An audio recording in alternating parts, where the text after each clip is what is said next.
சகோதர சகோதரிகளே, இயேசுவோடு சில நிமிடங்கள் என்ற நிகழ்ச்சியின் வழியாய் உங்களை சந்திப்பதில் நான் மிக்க மகிழ்ச்சி அடைகிறேன். கர்த்தராகிய இயேசு கிறிஸ்துவின் நாமத்தில் உங்களை வாழ்த்துகிறேன். இந்த நாள் கர்த்தர் நம்மோடு கூட பேசுகிற வார்த்தை என்னவென்றால், யோவான் 9ஆம் அதிகாரத்தில் 31ஆம் வசனத்தில், பாவிகளுக்கு தேவன் செவி கொடுக்கிறது இல்லை என்று அறிந்திருக்கிறோம் என்று நாம் பார்க்கிறோம். பாவிகளுக்கு தேவன் செவி கொடுப்பது இல்லையா? பாவிகள் இந்த நாள்ல ஜெபிக்கிறார்கள். எனக்கு இது தாங்க ஆண்டவரே, எனக்கு ஊழியம் தாங்க ஆண்டவரே, எனக்கு பரலோகத்தை தாங்க ஆண்டவரே, எனக்கு ஆத்துமாக்களை தாங்க என்று ஒரு பாவி ஜெபித்தால் கர்த்தர் செவி கொடுப்பாரா? கொடுக்க மாட்டார். முதலாவது உன் பாவத்திலிருந்து நீ விடுதலையாகு. உன் பாவத்திலிருந்து நீ விடுதலையாகி நீ வெளியே வா. அதற்கு பிற்பாடு நீ கர்த்தருடைய பிள்ளையாய் மாறி, கர்த்தருடைய பிள்ளையாய் நீ உரிமையோடு நீ கேட்கும் போது கர்த்தர் கொடுப்பார். நமக்கும் கர்த்தருக்கும் இடையில நம்மை தடையா இருப்பது நம்முடைய அக்கிரமங்கள். நம்முடைய ஜபம் கர்த்தரிடத்துல போகாமல் நம்மை தடைப்படுத்தி நிறுத்துவது நம்முடைய அக்கிரமங்களே என்று வேதம் சொல்கிறது. நம்முடைய பாவங்களே.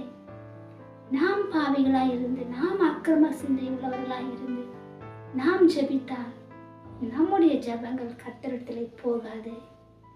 ஆகையால் முதலாவது நாம அந்த பாவத்திலிருந்து விடுதலை ஆகிறதுக்கு, அந்த பாவ காரியங்களிலிருந்து அந்த தடையாய் நிற்கிற இயேசுவை நம்மையும் இணைப்பதற்கு தடையாய் இருக்கிற அந்த பாவ காரியங்கள் நம்ம விடுதலை ஆகும்போது தான் கர்த்தருக்கு நாம் ஜெபிக்கும் போது கர்த்தர் கேட்டு அதுக்கு பதில் கொடுப்பார். ஆகையால் இந்த பாவத்திலிருந்து நான் வெளியே வரணும்னு சொல்லி நீங்க ஜெபிங்க. கர்த்தர் நிச்சயமா உங்க ஜெபத்தை கேட்டு உங்களுக்கு பதில் கொடுப்பார். அது போலதான் ஆயக்காரன் என்ன பண்றாருன்னா, தேவாலயத்துக்கு வெளியவே நின்று என் மேல் கிருபையாயிரும், பாவியாகிய என் மேல் கிருபையாயிரும் என்று ஆயக்காரர் கெஞ்சி மன்றாடுகிறார். கர்த்தர் அந்த ஜெபத்தை கேட்டு அவன் நீதிமான ஆக்கப்பட்டு போனான் என்று வேதம் சொல்லுகிறது. ஆகையால முதலாவது நம்முடைய பாவங்களை கர்த்தரிடத்துல மறைக்காமல் நாம் அறிக்கை செய்து அதை விட்டுவிட்டோம் என்றால் கர்த்தர்கள் இரக்கம் பெறுவோம். கர்த்தர் நமக்கு இறங்குவார். நம்முடைய பாவங்களை அவர் விடுவித்து வாழ்க்கையில நமக்கு விடுதலை கொடுத்து அவர் நம்மை நித்திய ஜீவ மார்க்க வழியில கொண்டு போவார். நித்தியமான வழியை காண்பிப்பார். ஜீவ மார்க்கத்தை நமக்கு காண்பிப்பார். ஆகையால இந்த பாவ வாழ்க்கையில நம்ம விடுதலை ஆகணும். தாவீது அவ்விதமாய் என்ன பண்றதுன்னா கர்த்தரிடத்துல கேட்கிறார், ஆண்டவரே என்னை மறுபடியும் புதுப்பீங்க ஆண்டவரே, இந்த பாவத்தில் எனக்கு விடுதலை தாங்க, எனக்கு நிலைவரமான ஆவியை எனக்குள்ள தாங்க, ரட்சிப்பின் ரட்சிப்பை எனக்கு மறுபடியும் தாங்க, நான் இழந்து போன அந்த ரட்சிப்பை நான் பெற்றுக்கொள்ளணும், இந்த ரட்சணத்தை எனக்கு திரும்ப தாங்க ஆண்டவரேன்னு சொல்லி தாவீது கர்த்தரிடத்துல கேட்கிறார். அப்படி கேட்கும் போது கர்த்தர் தாவீதுக்கு இறங்கி கர்த்தர் மறுபடியும் தாவீதுக்கு கொடுக்கிறார். என் இருதயத்துக்கு ஏற்றவன் என்று தாவீதை பார்த்து கர்த்தர் சொல்லுகிறார். சகேயு அப்படிதான், நான் பாவி என்பதை அவர் ஒற்றுக்கொண்டார். நான் ஏழைகளுக்கு என் ஆஸ்தியில பாதி நான் கொடுக்கிறேன்னு சொல்லி அவர் பாவங்களை சொல்லி அவர் அறிக்கையிட்டார். நான் அநியாயமா யார்த்தால் வாங்கி இருந்தால் நாளத்திலேயே நான் திருப்பி கொடுக்கிறேன். அவர் மனஸ்தாபப்பட்டார். சகேயு ஒரு மனஸ்தாபப்பட்டு கர்த்தரிடத்துல கேட்கும் போது அந்த நாள்ல சகேயு ரட்சிப்பை பெற்றுக்கொண்டார். இன்னைக்கு நம்முடைய பாவங்கள் கர்த்தரிடத்துல சேர்வதற்கு, நாம் கர்த்தரிடத்துல போவதற்கு, கர்த்தரிடத்துல ஒரு உறவு வைத்துக் கொண்டு நம்ம பாவங்கள் தடையா இருக்கலாம். இந்த பாவ வாழ்க்கையில விடுதலை ஆகுங்க. கர்த்தரிடத்துல அறிக்கை பண்ணுங்க. பேதுரு கர்த்தரோடு கூட இருந்தார். கர்த்தருடைய சிஷ்யனா இருந்தார். ஆனாலும் ஒரு குறிப்பிட்ட காலத்துல அவர் இயேசுவை மறுதலித்தார். உண்மைதான். அவர் சத்தியம் செய்து இயேசுவை இல்லை என்று மறுதலித்தார். உண்மைதான். ஆனால் அவர் மனம் கசந்து அழுதார். அவர் மனம் கசந்து அழும்போது கர்த்தர் அவருடைய பாவங்களை எல்லாம் மன்னித்தார். அவருடைய மீறுதல்களை கர்த்தர் மன்னித்தார். மன்னித்தது மட்டுமல்லாமல் அவரை மறுபடியும் சீஷனாக்கி, மறுபடியும் அப்போஸ்தலராக்கி, ஒரு எழுப்புதல் நாயகனாக கர்த்தர் பேதுருவை வைத்தார். அவ்வளோ பெரிய பாக்கியம் கர்த்தர் பேதுருக்கு கொடுத்தார். ஆகையால இந்த நாள்ல நாம எவ்விதமா இருக்கிறோம்? எந்த பாவம் நமக்கும் கர்த்தருக்கும் தடையா இருக்கிறது? எதுல நம்ம தடைப்பட்டு இருக்கிறோம்?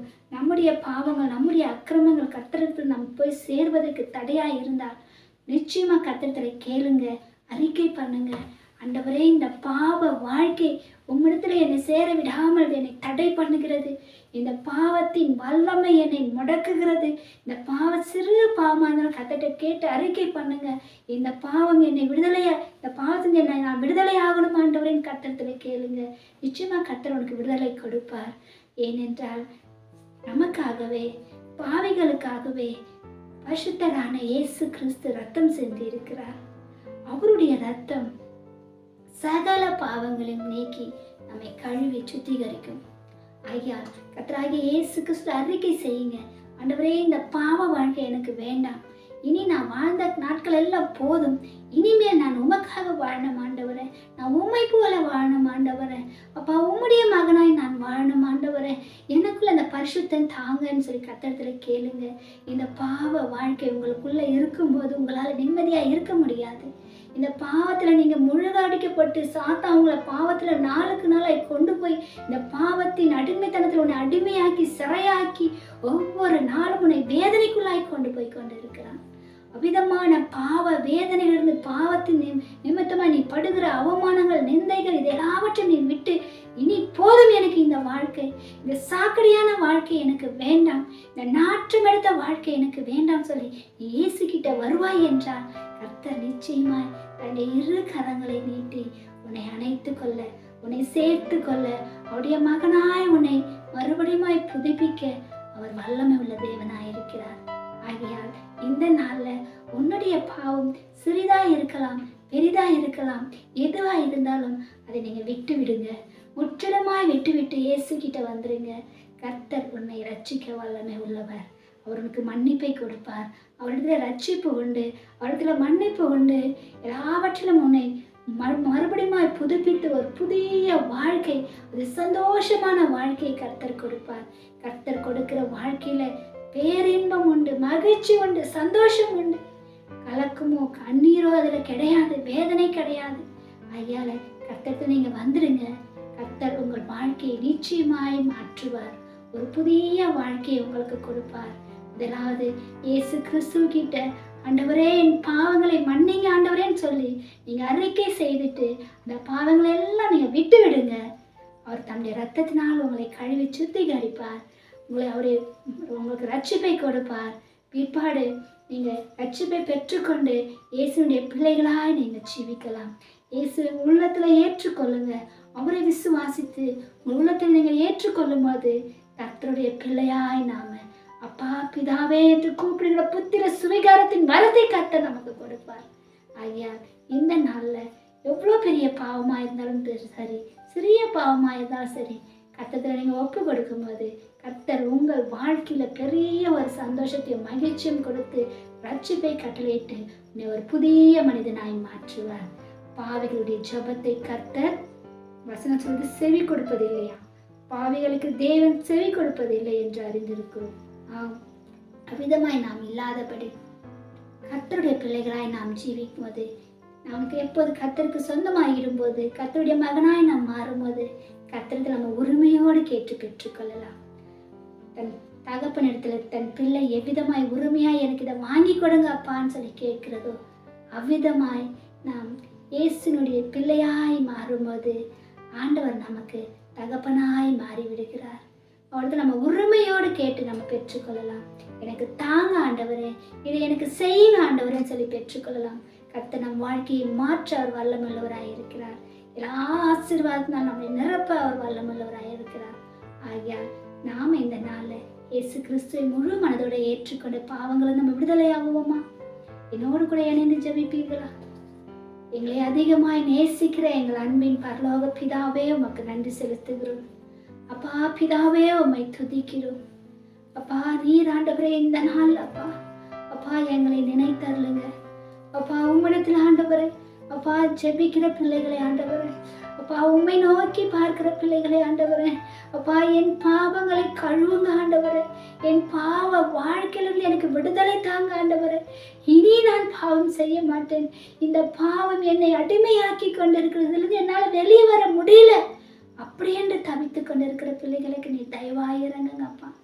அப்பா விதமான பிள்ளைகளை தொடுங்க அப்பா. அவனுடைய கர்த்தாவ ரத்தத்தினால் ஆண்டவரே பிள்ளைகளை கழுவி சுத்திகரிங்க அப்பா. அவனுடைய ரத்தத்தின் வல்லமை பிள்ளைகள் மேலே இறங்கி வரட்டும். ஏசு கிறிஸ்துவின் ரத்தத்தின் வல்லமை ஒவ்வொரு பிள்ளைகள் மேலும் இறங்கட்டும் ஆண்டவரே. பாவ உணர்வடைந்து அப்பா இதிலிருந்து எனக்கு விடுதலை தாங்க, இனி நான் பாவம் செய்ய மாட்டேன் என்று இந்த நேரத்துல யார் யாரப்பா உம்மிடத்துல கேட்கிறார்களோ என் தேவன் இப்போது அந்த பிள்ளைகள் மேல நீர் இறங்குங்க ஆண்டவரே. அப்பா அவருடைய வல்லமை இறங்கட்டும் ஆண்டவரே. இனி அவர்கள் பாவம் செய்யாதபடி, அந்த பாவத்தின் வல்லமை அவர்களை மேற்கொள்ளாதபடி என் தேவன் அவர்களை விடுவிக்கும்படி உம்மை கெஞ்சி கேட்கிறோம். தேவன் பெரிய காரியங்களை செய்யுங்க அப்பா. நீர் ஆண்டவரை எங்களுக்காக ரத்தம் சிந்தினீர் அப்பா. மனுக்குலத்தை நேசிக்கிற தேவன் அப்பா. இவ்விதமாய் இருக்கிற பிள்ளைகளை ஆண்டவரை, பாவத்தின் கொடூரத்துல மூழ்கி இருக்கிற பிள்ளைகளை தேவன் தயவாய் விடுதலை ஆக்குங்க.